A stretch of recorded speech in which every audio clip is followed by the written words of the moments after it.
If you've been following the competitive CSGO scene, you might have noticed a resurgence in the CIS region. With multiple teams aiming to top the charts, Natus Vincere, Gambit and Virtus.pro have all looked very strong and seem to be some of the best CSGO teams around today. But why is it so important for the CS scene that the CIS flourishes? The CIS region can be considered as one of the biggest scenes in the world of CSGO, with the region also boasting good performances on different games such as Dota 2. With the amount of people the region holds, it's not surprising that they bring forth lots of good players, yet the pressure on those players to perform might sometimes be quite high, a little too high. Within the region, many would agree that Natus Vincere is the most popular and fan favorite. The organization, which is considered to be one of the biggest in the world, has star player Alexander Simple Kostiliev under contract, together with some other legendary players throughout the years. Being one of the biggest comes with the pressure of being overtaken by one of your peers, something Natus Vincere would of course prefer to avoid. Gambit has surpassed Natus Vincere before, taking home a major trophy, and they are now once more at the top of the HLTV World Rankings.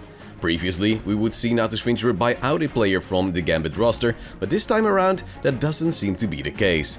With Navi focusing on bringing forth a player from their academy teams, they are hoping to turn the tides in a completely different way. Just like that, the CIS region is trying to get more new players involved instead of buying out established names. The CIS region has been notorious for benching players, who often end up trapped in a situation where they can't play. Early last year, the big CIS organization decided to call for a meeting, as yet another problem occurred on the local transfer market when Natus Vincere tried to sign Evgeny Flit-Lebedev from Team Forze. The teams were unable to come to the terms of a deal, which seems reasonable, as that happens more often during sports as well. As the CIS region keeps performing at the current level, these kinds of problems might be talked about more and resolved more easily, leading to a more streamlined and fair approach to player transfers, which in turn would only benefit the region and the players as a whole. The top 10 of the world, according to HLTV, features 3 CIS teams, with Gambit on top, Natus Vincere currently third after losing his spot to Heroic, and Virtus.pro clinging on to a 9th spot for now. Spirit had a strong period when the other CIS teams were able to be at the top, but have since fallen out of that top 10 and are currently 14th. Gambit seems to be the only consistent team of the region at this moment in time, still being at the top they reached a little while ago.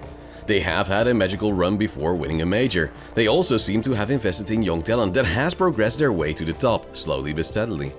It seems that as the CIS region is prospering again, the investment into young players a while back is starting to pay off. This of course could mean that those investments will continue to happen or will be made again, giving more chances to young players from the region to learn and grow whilst already getting the support from bigger organizations. The recent resurgence could have really helped the financial status of the organizations and could create a new dominant time in the future. But for now, it seems that Gambit is not being kicked off that number 1 position anytime soon. It of course remains to be seen if there will be any sudden swaps in teams, with big dogs like Natus Vincere always looking to gain an edge over the competition. But for now, CIS CS is in a decent spot. Thank you for watching and be sure to check out esports.com for more esports news and content.